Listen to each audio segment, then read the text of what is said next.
you get about that.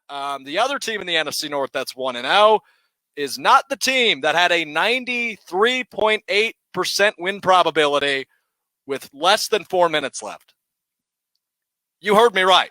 The Lions, with under 4 minutes to go in their game against the Chicago Bears, had a 93.8 win probability, according to ESPN, to win that football game.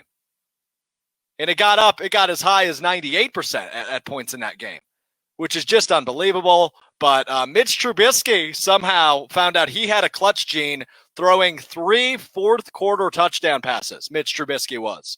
And obviously a lot of the commentary and the discussion out of Chicago this week was, why the hell are the Bears going with Mitch Trubisky? Why the hell are they going that direction? They've got a Super Bowl MVP and Nick Foles on their roster, and they're letting a guy that drove their franchise straight back into the ground last year take the wheels. And he said, I don't think so. I'm not just any quarterback. I'm former number 2 overall pick Mitch Trubisky, damn it. With the second pick in the 2017 NFL Draft, the Chicago Bears select Mitchell Trubisky, quarterback, North Carolina. Mitchell Trubisky's a second overall pick, baby. He threw 3 fourth-quarter touchdowns to win the Bears that game, 27-23, your final. And Lions gonna Lions, says Aaron on YouTube. Absolutely. Very Lions-esque. You know, I'm a guy that's high on the Lions. I feel like a lot of people also have that take this offseason. I'm a guy that thought the Lions really have a good chance. I know we're only through 1 week, so we can't overreact too much. But I was a guy that thought the Lions were a playoff team. They were. I still think they've got a shot to take second place in this division.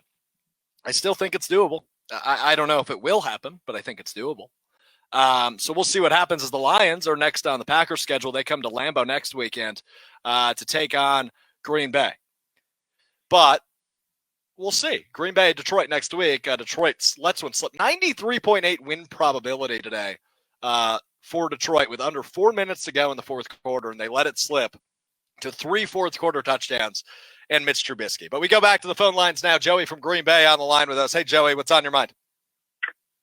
Hey, so I was just really interested to see that Matt LaFleur got all 4 running backs involved in the game today. Obviously, we didn't see too much of A.J. Dillon, but really right from the start, we saw Aaron Jones, Jamal Williams, and Tyler Ervin, which I was really surprised by after – both games were really all season last year.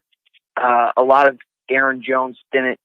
We saw Tyler Ervin near the end, but I was really glad to see all 4 running backs in the game. Yeah, I'm with you 100%, Joey. Appreciate the call. Look, that Tyler Ervin point is such a good one because that's a guy we've spent a lot of time on talking about. No matter what you listen to or watch or whatever it is, there's been a lot of time spent on Tyler Ervin this season because of his flexibility, of his versatility. There was talk of him playing wide receiver.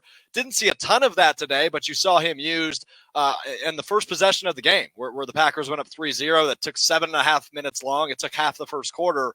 But you saw Tyler Ervin get a run on third down, the first possession of the game, which I don't know if I expected that. I expected Tyler Ervin involvement, but I didn't expect him to get a third down run right out the gates against Minnesota. And again, yeah, you bring up A.J. Dillon.